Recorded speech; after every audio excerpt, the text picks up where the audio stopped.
So I think we'll just get started here. Thank you all for joining Ghetto Film School's Film Credits Masterclass, Producing with Kia Freeman.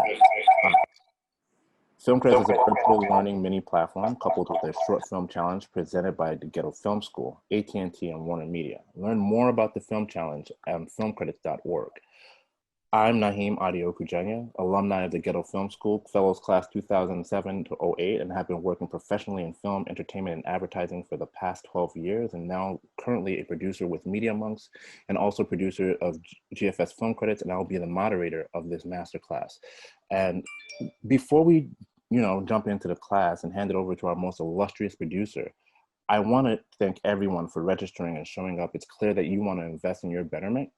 This class will be super insightful, so please get ready to take notes. And before I tell you about this illustrious guest, I would like you to go over some house rules. One, please log in to the class with only one device.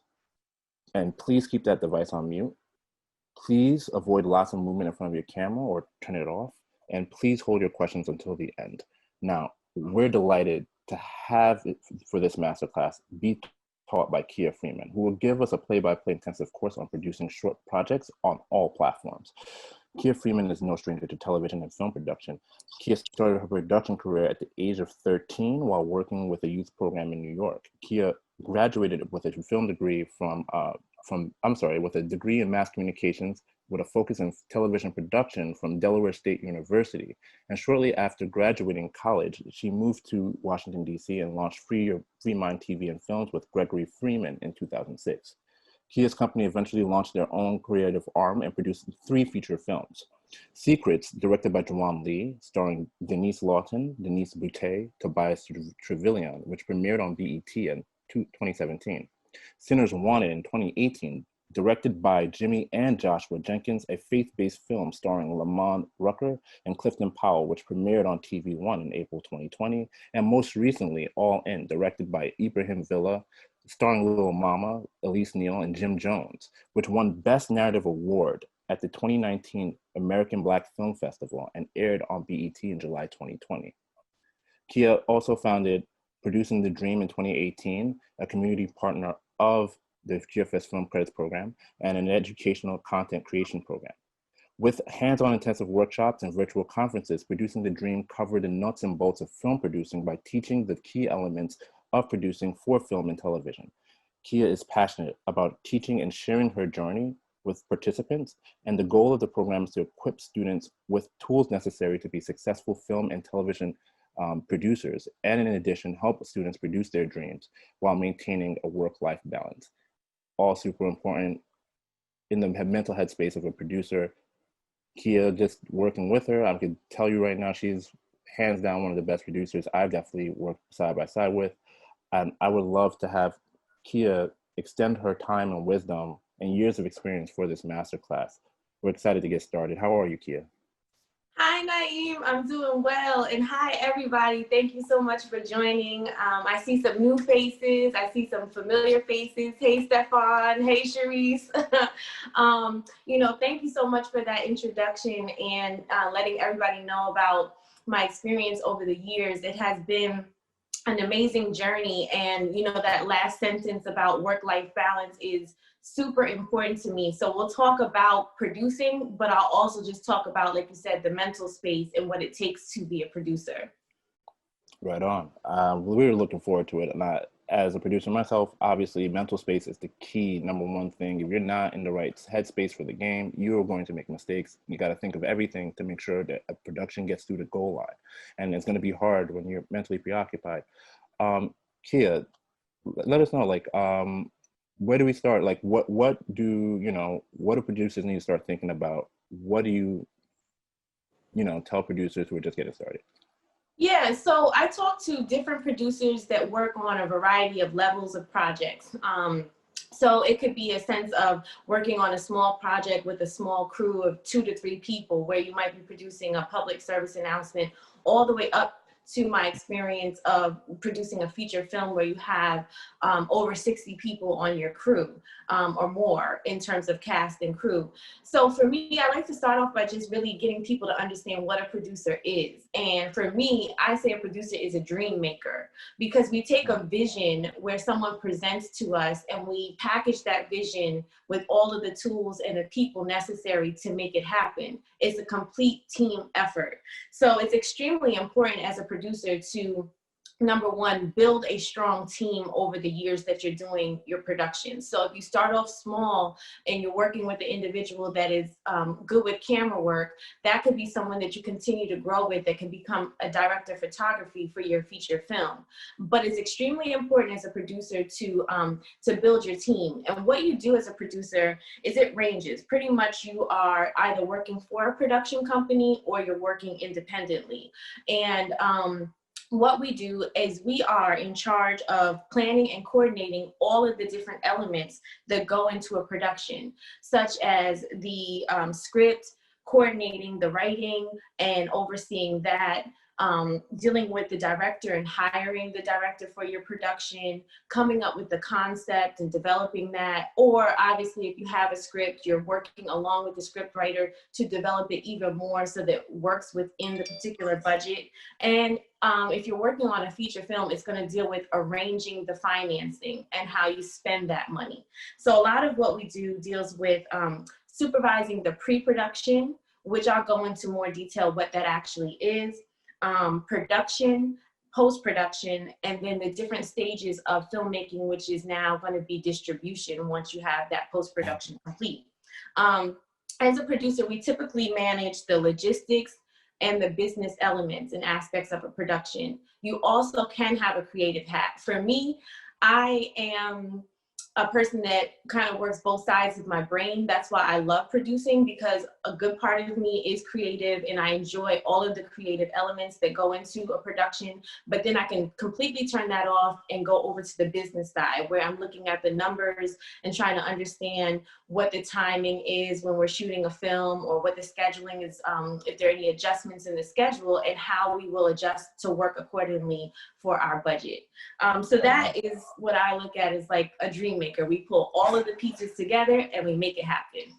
I love that you call producers dream makers, because I might have to put that on my card. That's a nice ring to it. I love that you touched on producing also being a creative job. Sometimes, many times, you walk into rooms and some people don't look as a producer as a creative. And I'm like, you need something that didn't exist in your head to now exist. Producers are the ones who translate and make that actual. You were talking about teams and building teams, and I'm sure you'll get into like film production, especially TV and film production above and below the line, and, you know, kind of talk about what are those teams and, you know, right, what that what means. are the teams? Yeah. Yeah, so of course, when you're working, like I said, with a small crew, doing a PSA, which that's where I started, you know, starting in Washington, D.C., there are a lot of nonprofit organizations that are based there. And so I've done a large number of productions that are marketing videos, public service announcements, or commercials for those nonprofits. And we're working with a team of, like I said, 5 people. So you're wearing many different hats. But now let's fast forward to my career in the last 5 years. And I've been working as a producer over television productions and feature films. And so with that being said, now you're getting into, especially with film, you're getting into working with multiple people that could be like 60 people or more, like, as I said. So above the line, those are your people that are part of the development and the creative of the project. That's your producer. That is your screenwriter. Those are your directors that are going to be a part of the project. Below the line are the individuals that really help bring that vision together and make it happen. And those are the people that are like the department heads and the crew. So you're talking about the, you know, key makeup artist, you're talking about the production designer, you're talking about the location manager, the costume designer. Those are the people that really then take the vision from the director and now apply it and make it happen on the screen as well. Awesome. That's a great explanation, and we're seeing in the slideshow here. Yes. You can go back a couple of slides, Casey. So that we were right on it, but basically, right on it. Preview, I've got a snapshot lot of of the slides, entire y'all. slide. It's a Yeah. lot of information in my head that we want to share. So Casey, if you go back a few slides, and I'll let you know where you guys are getting a little general idea of what to expect for the rest of the conversation. But so like I said, those are the individuals. And once you understand how to work with those different departments as a producer, you learn what their needs are. And each department has very specific needs to get the production done. Right So on. as a producer, your job is really to listen and understand what those needs are in the production as far as that team. So if you're talking to the costume designer, is to understand what their needs are. How much space are they going to need to spread out in terms of, you know, laying out their costumes? Can your production afford a trailer? If not, if you're shooting on location, is there a room that you could designate to wardrobe? Will it provide a space where the talent can try on the clothes privately? Because that's very important, very specific when you start working with, like I've done, individuals that are SAG union individuals. So you have to start to understand that information. And when you understand that information, like I said, you start to develop things that are needed for the budget. So you say yay or nay to the production designer. If they say, I need this particular artwork, well, you know, we can't afford that. Can we come up with another solution? So you work with that department based on the budget and what the needs are for each department. So again, the producer is the one that's kind of checklist and making sure that each department is receiving what they need. Great. So then, you know, making sure every department receives what they need and talking about all the things and getting into their needs specifically, that requires a lot of talking, a lot of negotiating, a lot of like just, you know, just talking through a lot of steps and making sure that everyone has a clear, cohesive idea of what's going on, and communication is key.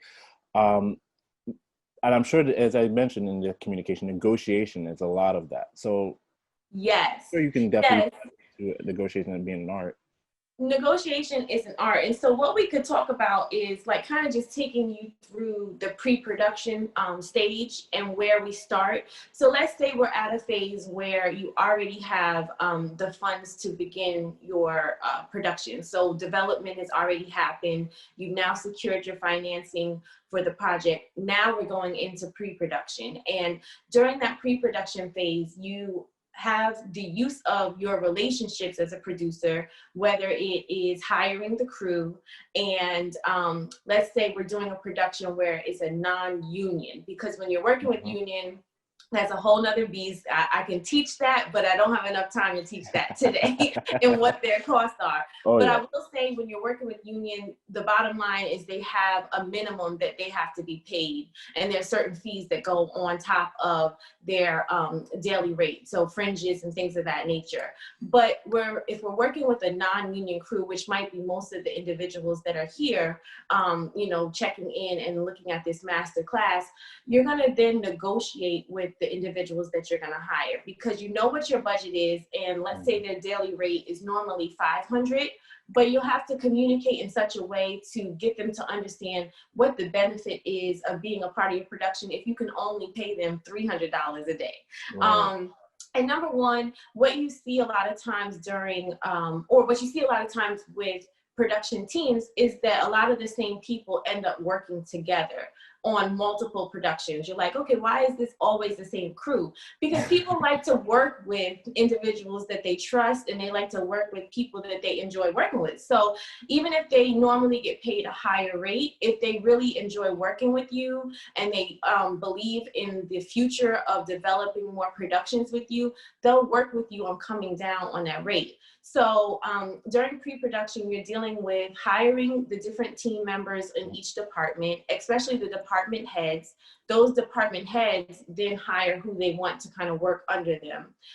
Then you're also working with, at that point, location scouting. For me, that is one of my favorite parts about production. That's where I start to put on my creative hat because now we're going to different locations and we're checking out, you know, what that location has to offer. Like I told you, I love that beautiful brick wall behind you. So as a producer, I'm working along with the director as they express some of their wants and needs of what they're trying to get in terms of that location. And I'm communicating that with the location manager. All three of us will have like a conference call. We're communicating, we're going out. Each person will do their part. So the location manager might be the voice that first communicates to the location and tries to negotiate with that location. And then I come in and will then handle some of the paperwork, like make sure we have the location agreement, make sure we have the certificate of insurance in place to cover that particular space and all the coverage that is needed, and to make sure that that business owner is comfortable with what's about to take place. So a lot of times it's about negotiating and making people feel really comfortable with what they are getting ready to agree to. Another part would be getting the equipment. Again, you have your department head, so your director of photography, your chief lighting technician or gaffer, they're going to come to you with a list of needs that they have in order to achieve the look that we want. In some cases, you know, that's where we might have a need for $20,000 worth of equipment, but then now we need to figure out how do we get 10,000, you know, how do we get it down to $10,000? So again, it's about having relationships with the rental houses, you know, working with them constantly and letting them know, hey, this is the first film that we're going to be doing this year, but we have something coming down the pipeline, and they'll see what you're doing and try to work with you best they can. Or in some cases, the crew might own some of their own lighting, or own some of their own lenses and cameras, and they'll bring those items, because if you say, listen, this is the vision, this is what we're trying to achieve, you are going to be the gaffer on this project, you're going to get these credits, and they'll see and they'll believe in it. So negotiating is an art, but it's getting everybody to really understand like what the benefits are of that particular project and the production. And so, you know, one of the things that I talk about when I'm teaching my course is, like I said, negotiating is an art. It's just like actively listening, building a relationship, being able to speak effectively and concise, and the ability to make decisions and problem solving. I will tell you right now, as a producer, we problem solve all the time. Okay, so we're just constantly trying to put the puzzle pieces together. And in addition to that, I would say the hardest part, really, which I love the job, but the hardest part is dealing with different personalities, because now you're dealing with different demands and you're pulled in so many different directions of what everybody needs, and you are the one that really has to try to make sure that it happens at the end of the day. So you know, going into becoming a producer, working on these feature films, get your experience working on the short films, get your experience working with smaller crews, and see how that feels, because now you might only have to talk to 10 people, but then multiply that by 5 or 6. So you have to get ready for what comes with it. I recently was talking to a gentleman who produced the film himself in New York, I would say like 2 years ago. And I enjoyed our conversation because he was pretty candid and expressed that he had anxiety attack on his first film. He had to shut down, go to the hospital, and take some steroids just to get, you know, back to normal, because it was so many moving parts. Casey, you could take down the screen share for right now, but it's so many moving parts, and you know, understanding how to negotiate and how to navigate all those moving parts is extremely important to be successful as a producer. And it's not always easy. Some other things that I want to talk about too in this course is just understanding the industry terms and the language. You know, we're talking about communicating with people, and you may be a producer on a project, you're new, and you may be working with people that are more seasoned than you. But at the end of the day, you're the one that makes a lot of the decisions. So it's important to know how to effectively communicate with those people, and also how to speak the right language. I say film has its own language, and part of that to me is because they try to keep people out of it. But you know, because everybody can't be down with film. But what I love right now, compared to even 5 or 10 years ago, so many people are doing film because we have access to equipment more than ever before. But understanding the language just bumps it up a little bit more. So there's a few things I'm gonna, share with you guys. If you're familiar with it, great. If you're not, write it down. But some key terms like principal photography. What does that mean? That means that is the beginning of production, and that's like your set day. So if you're starting principal photography and you're looking at 15 days for production, that's considered your principal photography when it starts. As far as after you shoot your 15 days and you're like, dang, we really missed that motorcycle going down the highway, we need to shoot some more. Those are your pickup days. And you might have pickup days where you don't need all 60 people from your crew. You may not even need costume design. You might just need your DP out there getting the motorcycle going down the highway. So you have those additional days. We have what we call day players. Day players are people that come on to a production when you're doing your budget. You might realize, all right, we need a gaffer who leads the lighting department, and we need 2 electricians. So that's a total of 3 people in that department. But let's get to day 7 of our production and we need more. So we might bring in some day players just for that day because our budget won't allow us to pay for 5 people for the duration of the production, but we can bring in day players on the days when we know we're going to be spread out and we need more as far as our team and our crew. Call sheet. Hopefully everybody knows what that is, but some don't. And the call sheet is, the information that provides what the schedule is of that day, contact information of the crew, the location, the weather for that day, the closest hospital. It basically just gives everybody information and what to expect for that day. It also includes like your one-liner schedule, which breaks down what's going to happen that day. Some terms that I just love, like stinger, that's used in your electric department, Apple box. First of all, the electric department, we always have a joke with G&E, which is electric, and Apple box is something that they use all the time. They always want to have an Apple box thrown anywhere they can and put it up. So Apple box is that little wood box that you have, but you want to be aware of that because if you're starting out in production, and let's say you're a production assistant right now, to understand what these items are could help you because you might be moving kind of quick and the gaffer says, hey, hand me that Apple box. At least now you know what it is because you're like, wait a minute, I don't even, is that applesauce in the crafty department? But no, it's actually literally an apple box. Exactly. Yeah.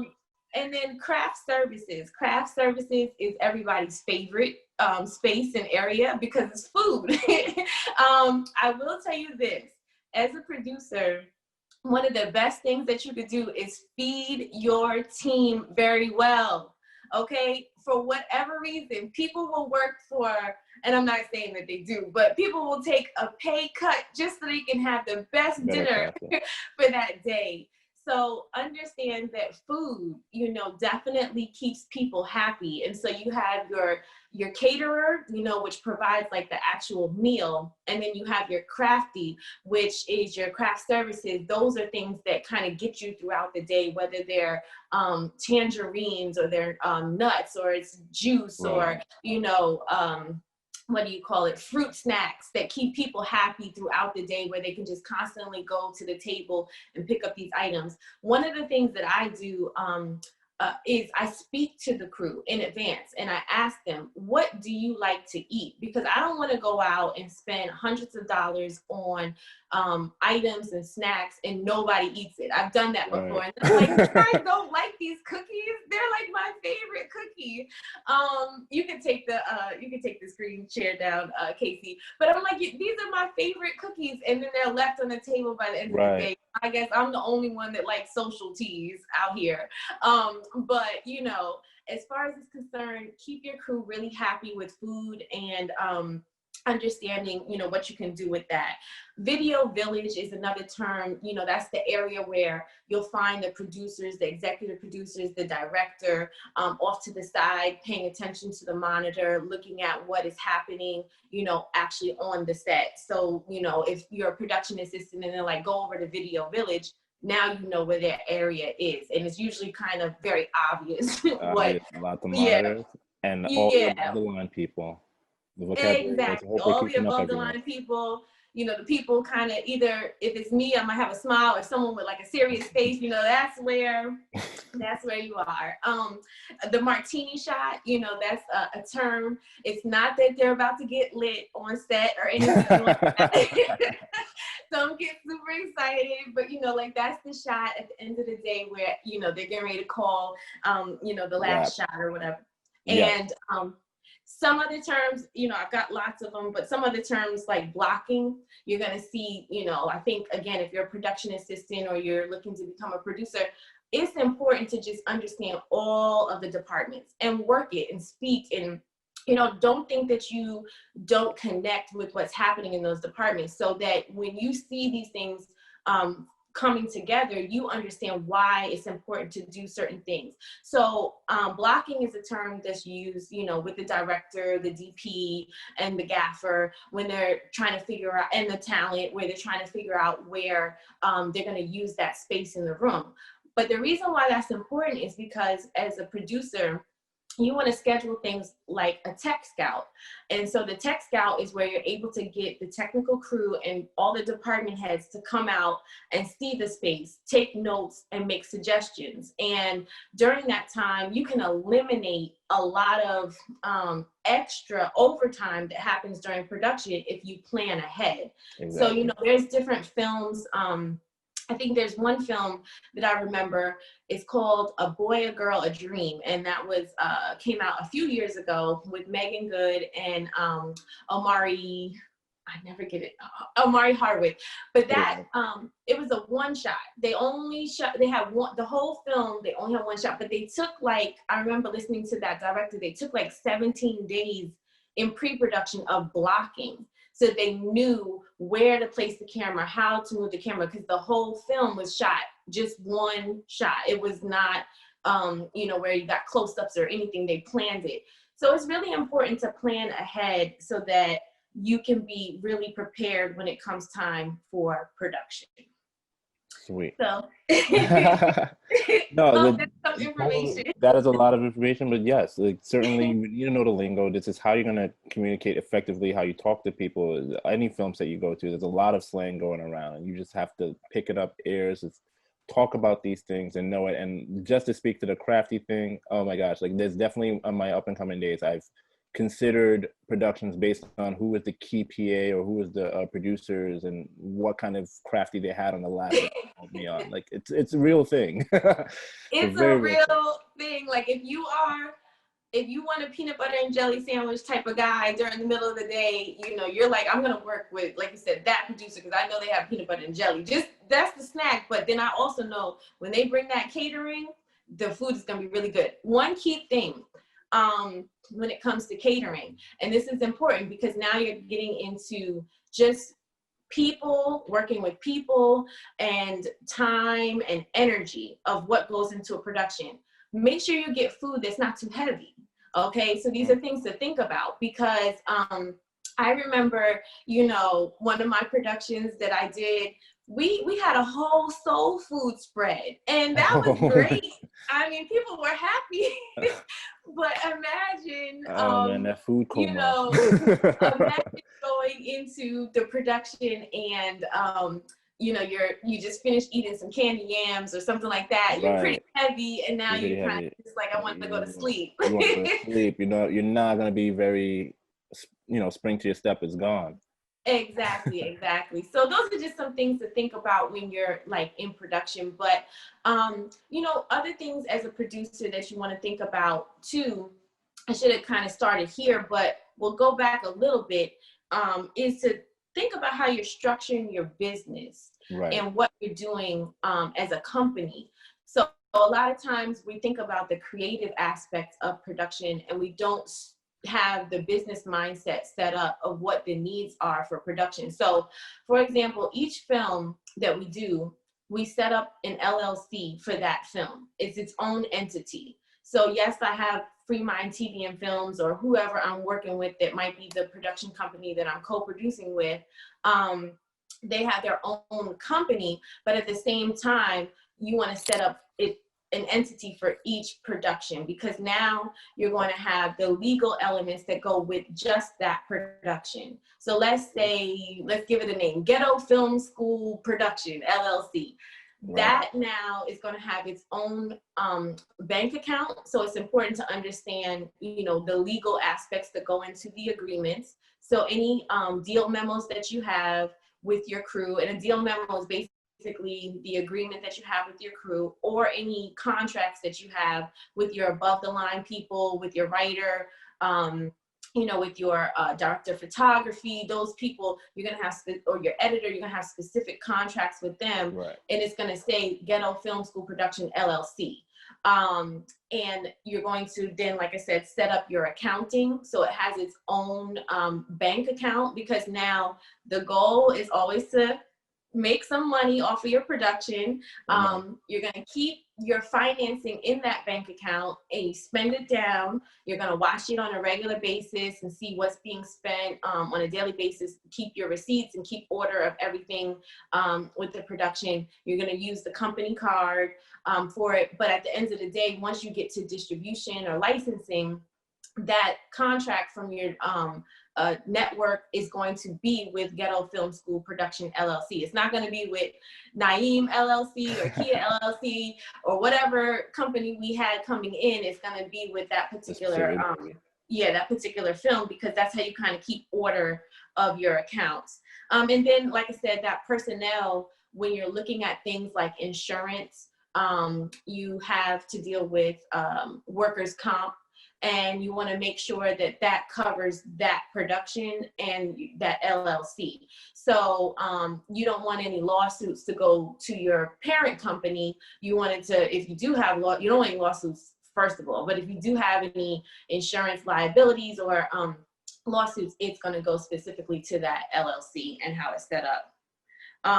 So you can scroll to the next slide, and we'll talk a little bit about pre-production tasks and action that you have to take.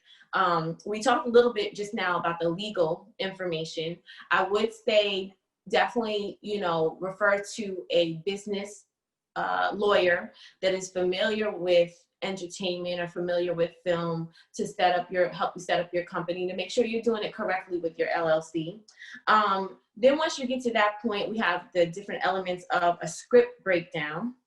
And that script breakdown allows you to then go through the script. Now, as a producer, you should be familiar with how to do a script breakdown. However, you will hire a line producer that will also do that. And that line producer will work with the producer to actually tell the producer, hey, this is what some of the costs are going to be in this production. So the producer works with that line producer during pre-production in some cases. In some cases, if you can't afford the line producer to come in during pre-production, then the producer does a script breakdown. And that's why I said it's good to be familiar with that process and understanding what comes in terms of the scheduling. So now, once you do the script breakdown, I wish I had more time to explain to you what that is. I would say log on to like YouTube, get familiar with the script breakdown process. I think. Or another site that I absolutely love is Studio Binder. Studio Binder helps you understand the process of a script breakdown, and they give you certain tools and materials so that you can learn that process as well. Once you do the script breakdown, you go into scheduling, and that's where you'll also need, Studio Binder or Movie Maker, where you do the scheduling. And so on the yes, on the scheduling, this is key. So, again, a producer, be familiar with it, but you're going to bring your first AD in to help you understand how to do the scheduling for this production. Because I'll be honest with you, like at the space we're in right now, where a lot of lower budget films, meaning under $1 million, are happening. There's a lot of productions that are happening like that. Ideally, a lot of films should probably take 23 days, but they're happening in 15 to 17 days. In some cases, they're happening in 11 days. That's super aggressive. Right. But understanding your scheduling is super important and what goes into that. So go check out Studio Binder, because that will help you understand what goes into scheduling. And some of the things that you want to think about when you're doing scheduling is going to be, and the script breakdown is going to be, you know, all right, how many cast are in a particular scene? How many extras will you need in that particular scene? What props are needed in that scene? What set dressing, costumes? Are there any vehicles, which we call picture vehicles? Is there going to be any kind of special effects? For example, the film that we just had come on BET was called All In. We had to hire a special effects specialist that came in and actually shot the prop gun and made sure that we had, you know, the prop sound that goes along with the gun. But I couldn't just go on set and shoot it. The director or anybody couldn't just go shoot. You had to have a specialist that understood how to use that particular prop gun and how to give us the effect that we need. I forgot the name of it, but it's like where you can see, you know, the sparks of the gunshot kind of hit the wall.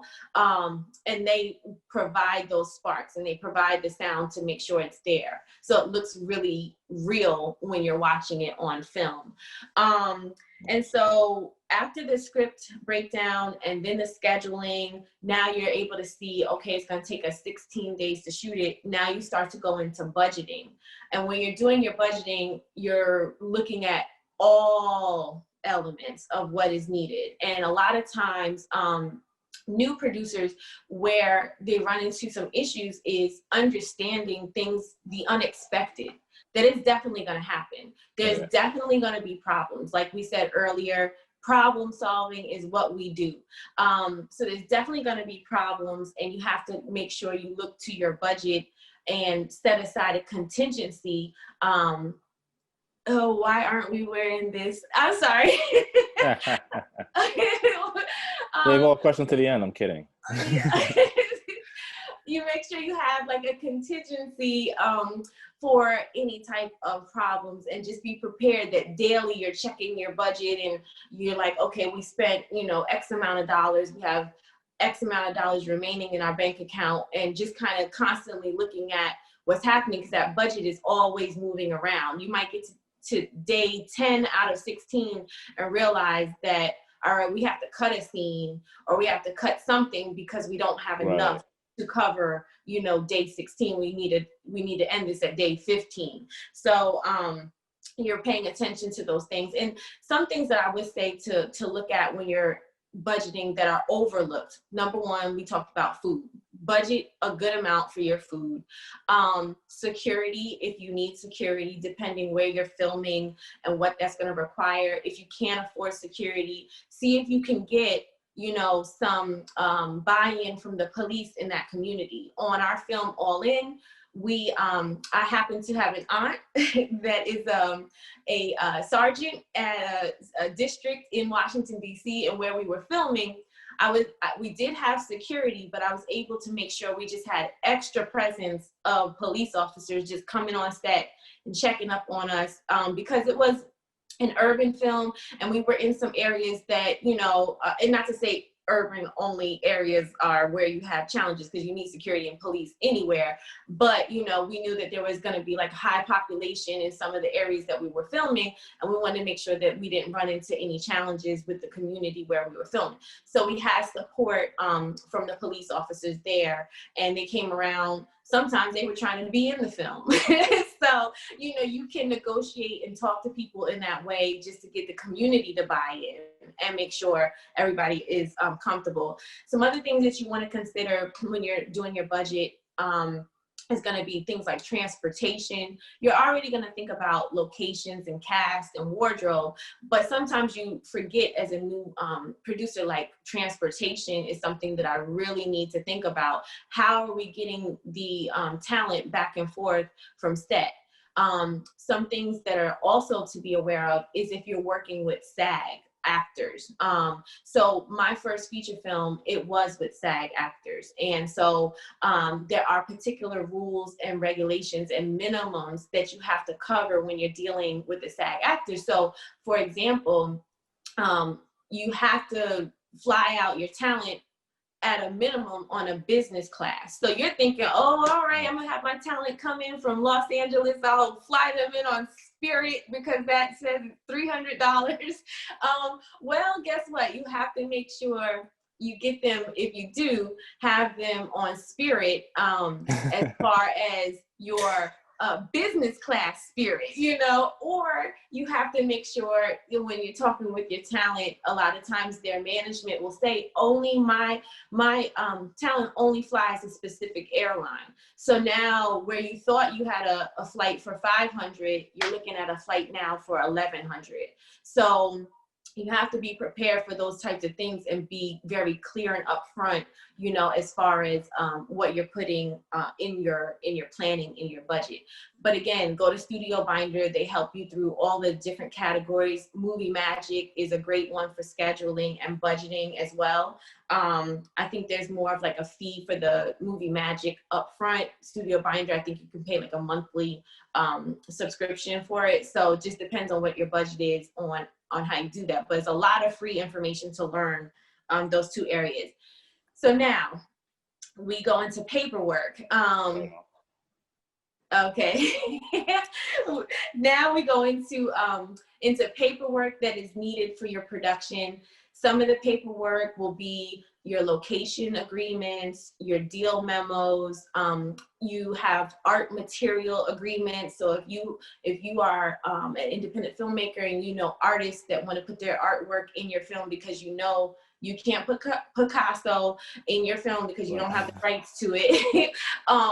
You know, you want to have an agreement with that artist, or even if it's clothing, you know, you want to have an agreement with the clothing line that you're using their likeness in your film. So those are the types of agreements that you'll have.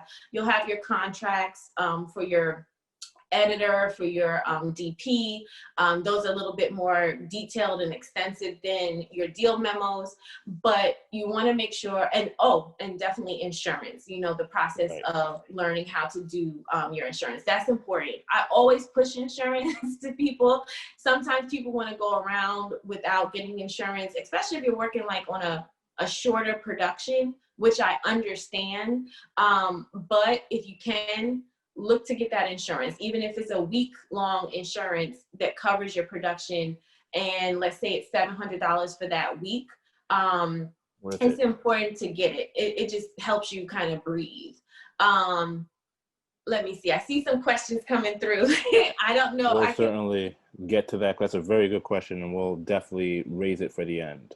Okay. Good. So, let me see. I covered a few things. Casey, you could take down the screen share because I looked at, you know, what I've tried to cover. Oh, one more thing as far as paperwork is going to be permits. That's important. So as a filmmaker and a producer, develop a relationship with your film office in your city. They will provide you with lots of resources, and it's important to understand the permits that are needed for that production. So I'll tell you, my first feature film, Secrets, we shot in Washington, D.C. Washington, D.C. is not an easy city to shoot in, okay? Because you're dealing with a lot of narrow streets, and you're dealing with a lot of construction. You're dealing with, you know, people that aren't necessarily familiar with filming. So when you're in Los Angeles, they see that every day when they're driving down the street. There's production going on. In New York, you're used to it. You know that so DC is not a huge film city, but it is growing to become one. So it's newer. So, you know, when we shot Secrets in 2015, it was like, you know, we had to make sure we had our permits set and in place and correct with our dates of when we were filming. And so a lot of times those permits cover your parking. That's really the biggest headache in DC is parking.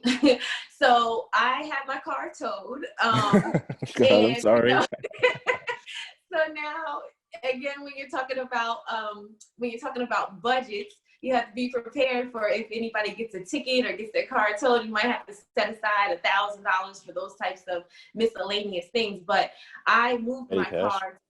Yeah, I moved my car to a parking lot so that a crew member could get their car closer and unload equipment. And I mean, I tell you, in like 10 minutes, my car was on the tow truck.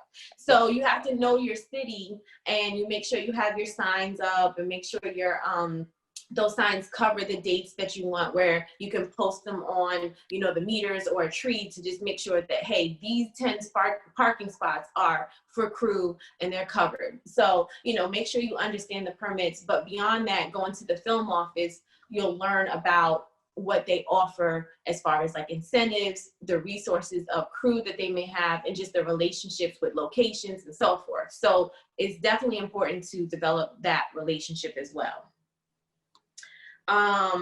Let me see. What else? Is there a question you might have, Naeem, or you want me to keep talking?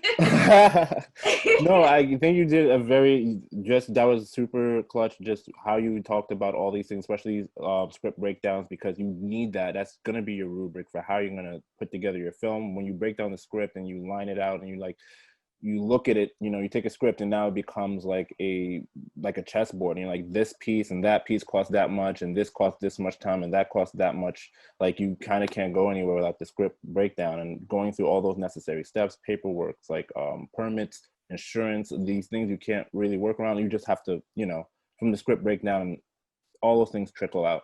I think, yeah, just for the interest of time, I wonder if, you know, you want to talk about really quickly just creativity versus budget and how to work with a director. And after that, we should maybe look into, yeah, we do the Q&A and take some questions, and you can start filling in the chat with your questions, and we'll definitely have key answer. But do you want to quickly talk about, like, you know, creativity and versus budget, and like, how do you start to make those decisions? Like, you know, is certain production companies you run into, they're like, creativity first, and then, like, you know, others are very beholden to, like, all right, let us know what number this is and we tell you what you can do. How do you approach that conversation of creativity versus budget? Because it's always butting heads, and this is like the key fight for the producer. Whew, let me tell you, that part, I had to learn, you know, of how it works, because there can be, it's like oil and water when you're dealing with a producer and a director. Because the director's like, I have this vision, I want to do this, I want to do that, and you're the producer that is telling people either yes or no.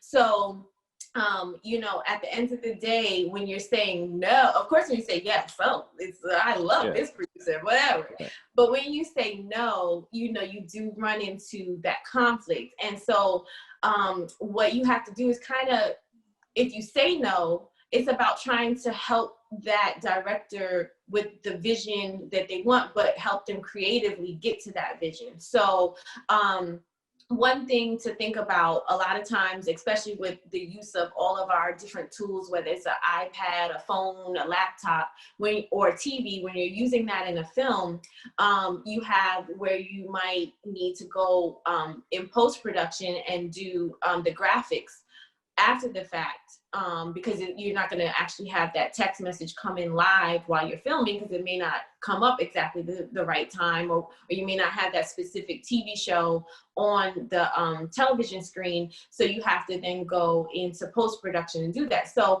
one example that I can give to try to still get the same message is, you know, the script said that there was going to be a news reporter on the screen, and that news reporter was going to say specific information. Well, instead of it being the news reporter on the screen, I know we don't use this on a regular basis, but hey, can we do it with a newspaper? Can the person look at the newspaper and, you know, get that same information from the newspaper? So it's kind of like, all right, can we creatively shift gears? Because now I just saved maybe $1,000 from doing post-production on the TV screen, versus now I can just look at the information on the newspaper. And then once I convinced the director that that would work, I was like, look, it goes with the character. You know, the particular character, she was young and she was kind of mature beyond her years. So what young child do you know reads a newspaper nowadays? But that kind of now goes with her character because she was like smart. And so instead of her looking at the TV, we have her looking at a newspaper. Nice. Okay. Yeah.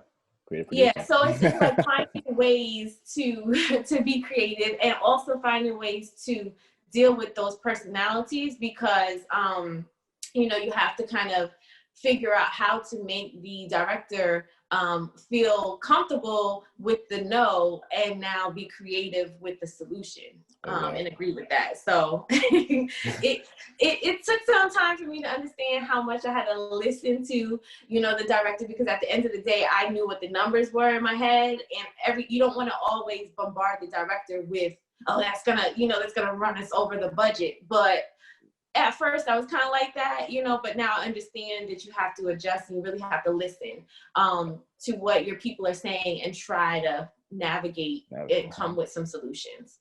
I see some questions popping up, so. Let's do it. Let's do the Q&A. There's been some good questions coming in, and we have Alexander McDaniel asked us a question. For regular budget films, say about $1 million budget, how much extra money should you add to the budget for things like airlines, extra security, etc.?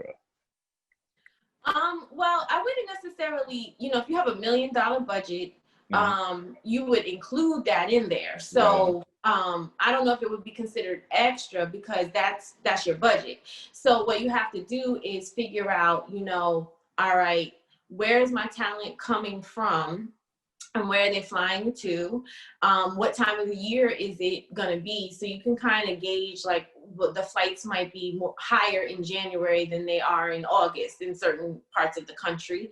So you want to think about that. And then as far as security, there's different rates, there's different security companies. So what I would say is now go, even before you're going into production, start to learn and find out what security teams are out there, learn what their rates are, and how many security you may need on your production, because you might only need 2 people for that day.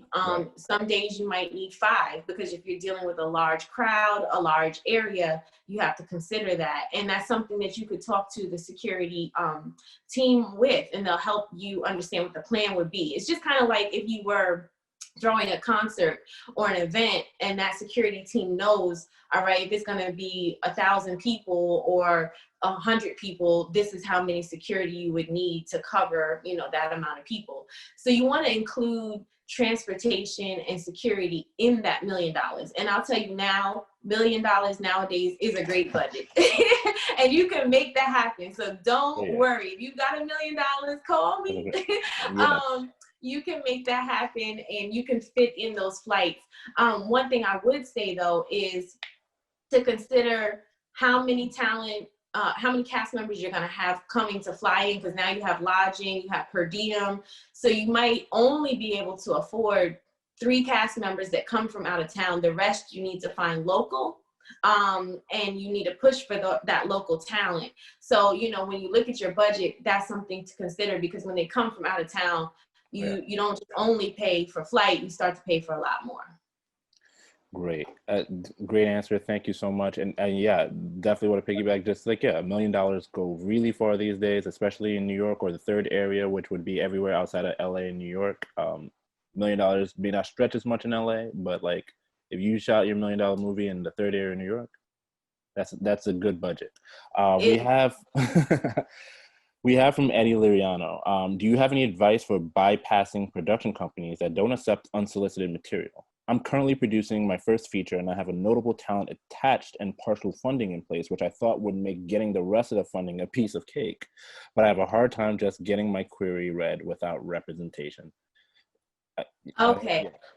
Yeah. So so that is a difficult thing depending on where you're going. So what I would say is you want to research independent production companies, you know, like myself or other people that are doing productions, say like with smaller budgets or things that you may see on television. Because a lot of times what's happening, you'll see made for TV films or films that are licensed for television. A lot of times those production companies, when you go on IMDb and you find out who's behind them or you look at the credits, those companies may be easier to access than if you went to trying to take it to like Will Packer, to like a larger production company, because you're going to need an agent, or you're going to need some type of representation.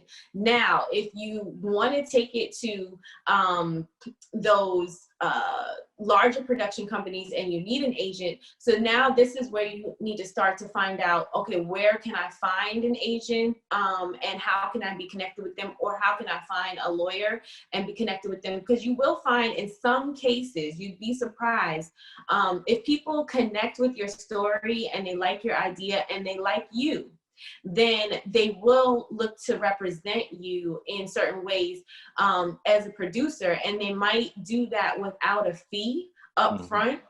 And it may be more that they get a percentage once the production does receive full funding or goes into distribution. So, you know, there are lawyers out there that represent producers at ways that they'll come up with an agreement so that you don't have to pay them a retainer.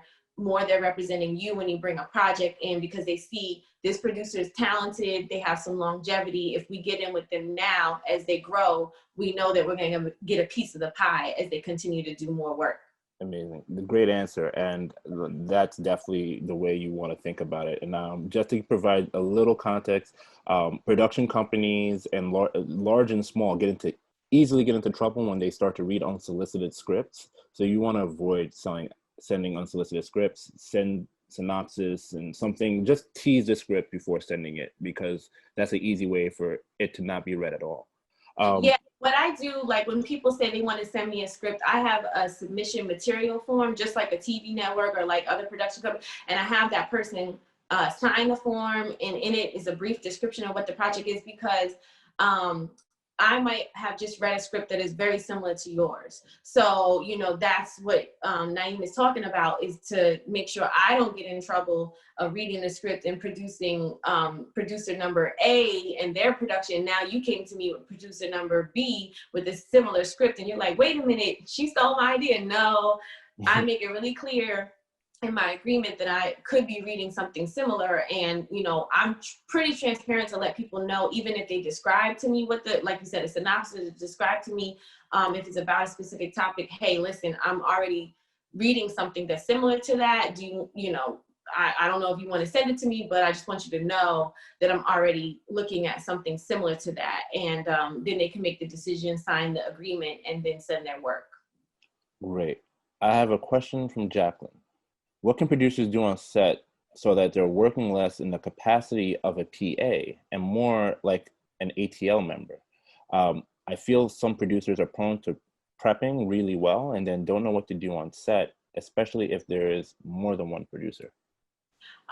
Okay. So this kind of goes into not necessarily work-life balance. I'll save that for the second part of this question, but yes. So you just described there's producers that, you know, do a lot of work and they might be busy doing different things on set. And I think your question was, how does a producer not fall into doing everything that a PA does, and they're doing more of what like an executive, or, you know, making sure that they're sitting with the director and doing the work. The reality is, depending on the budget, you're going to be pulled in multiple different areas as a producer, and you want to be a team player. But at the same time, you want to make sure you build the team. And so one key thing that is helpful is reaching out to like local universities in the area, because a lot of universities have media or production, and getting interns in some areas. So if you have your locations department, you know, put them and couple them with interns that can help that department, because they can then make sure they put the cones up. They can make sure they put the permit signs up. They can make sure that they help with trash removal. Like, that's important because you're accumulating so much trash on a daily basis. That's one department. You know, if you're dealing with the glam squad and they need additional team members, it's always good to reach out and have interns, because interns help with the flow of everything. But what's important about that is to really take time with the interns in advance as much as possible, because you don't want to be on set in the midst of it and you're trying to teach the interns what to do. You want to maybe take a couple of weeks or at least a few phone calls in advance and prep them for what to expect and what they're expected to do. So that helps a lot. And then if your budget allows, you can have, you know, lots of PAs that you can hire under the key PA. That helps a lot. So it really just helps making sure you're crewing up the departments as much as possible to allow the producer to focus on being a producer truly versus doing everything else to make it flow. But I would say this. It's good to get the experience and understanding the different departments and what goes on in those different departments, because as you grow as a producer from your first production, now when you get to your second and you get to your third and so forth, you appreciate and listen and understand better of what those department needs are because you experienced it with them when you were grinding in the beginning. I hope that makes sense. And it doesn't, you know, it should, I hope it makes sense. That's just solid advice. Like, you just have to know everyone's job at the end of the day as a producer. So it all comes full circle. I think we have time for one more question. Okay. Nia Stanford is asking, how do you prioritize the projects to work on? Okay. So now is where I can say my work-life balance. Make sure I have to make sure I don't forget that part, because that's super important to me. But I think, you know, prioritizing the different projects that come through, you have to look at your life and you have to determine what your needs are, because as a producer, you're pulled again in multiple different directions, and a lot of times as the dream maker, you're helping other people achieve their dreams. So sometimes you can get pulled in areas and you're like, oh my gosh, I'm putting so much time into this project, but I can't afford my rent right now. So now you have to prioritize your lifestyle and figure out which project is going to help support your lifestyle and the needs that you have, and then which projects are going to be like those passion projects that you just see, you believe in, you feel good about it in your soul, and you're like, all right, this is something that will take off in the future, so I want to be a part of it from the ground up. But you have to be really clear and direct in how you communicate to the people that you're working with, and in that sense, you want to make sure if you're doing those passion projects or the projects that have lower budgets, you don't over promise and under deliver. You want to let it be known, hey, listen, I'm working over here and this is my schedule. This is what I've allotted for this project, and this is how my schedule works. But I can work with you one day a week. I'm going to help you with this, and this is how much time I can dedicate to that. The more upfront and direct you are with people about what you can do for them, then they can decide how they're going to make it work. And then it's not going to be like, I called Kia and she ain't pick up the phone. Well, guess what? Kia was over here just trying to work and make sure she paid her mortgage. And, you know, now I know that if I reach Kia on a specific time, we've already scheduled that in advance and it's clear of what the expectations are. So I think that's how you prioritize, you know, your lifestyle, figure out your passion projects, and you have to say no. You have to say no to some things, and it might be someone that you love, but you have to be really honest and clear. The older I've become, I realized that I had to say no to certain things because I just couldn't, I didn't have the capacity, and you have to let people know that. So that's where I talk about work-life balance.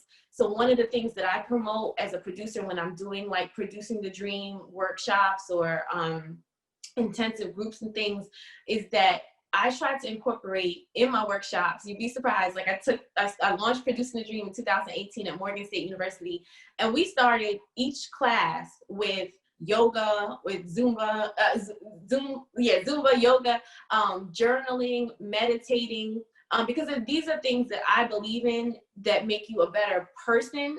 But you being a better person makes you become a better producer because now you're able to listen, you're not stressed out. So important things are, if you're going to be a producer, You have to eat right. You need to exercise. You need to focus on your mental health. You know, get a therapist if you need a therapist, because that will even help you understand how to talk to people. You know, or meditate, you know, pray, do whatever is important to you. Try not to be to the point where you're just completely depleted, because I will tell you, it's super exciting. You're kind of on a high, you got this high level of energy when you're in production, and you're going through those 15 days or 20 days and you're just going. So you have to make sure when you're off, when you're not in production, that you're taking care of yourself so that you can save that energy for those days that you're working 16, 18 hours, you know, that you might be working.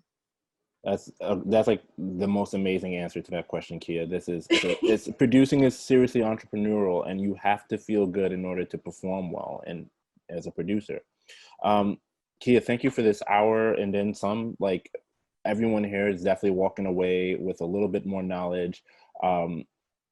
Definitely you can reach out. Kia, where can people find you, social media wise, contact wise? Where can they, like, you know? Yes. Okay, so I will say this. If you have a script, you know, you have to have a submission material form before I read anything. But definitely reach out to me. I'm on Instagram at Kia, KIA FMTV. I do want to shout out real quick. I forgot to say this, but this is a shirt that I'm wearing called Product of Alignment. This is my girl cult group, Tiara, and she has clothing lines. I just want to say that before I am. But yes, Kia Freeman, Kia FMTV on Instagram and Twitter. You can also email me at kiafmtv@gmail.com. I would say I like if you do reach me through Instagram first, because that gives me an opportunity to check you out.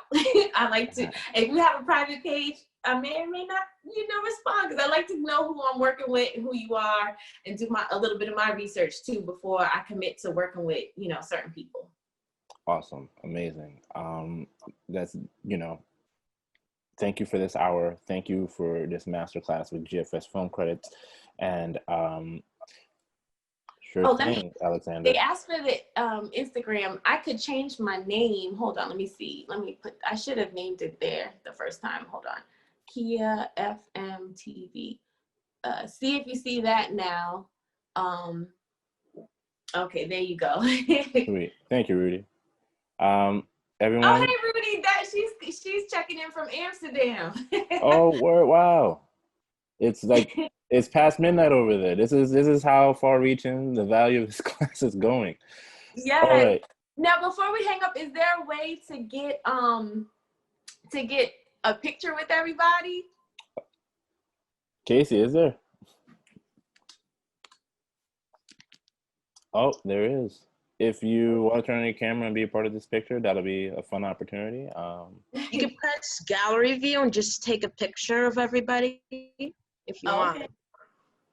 It's the thing with the 9 dots in the corner. All right. Sweet. There we go.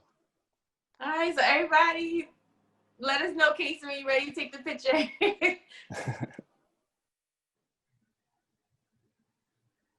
Oh, hold on.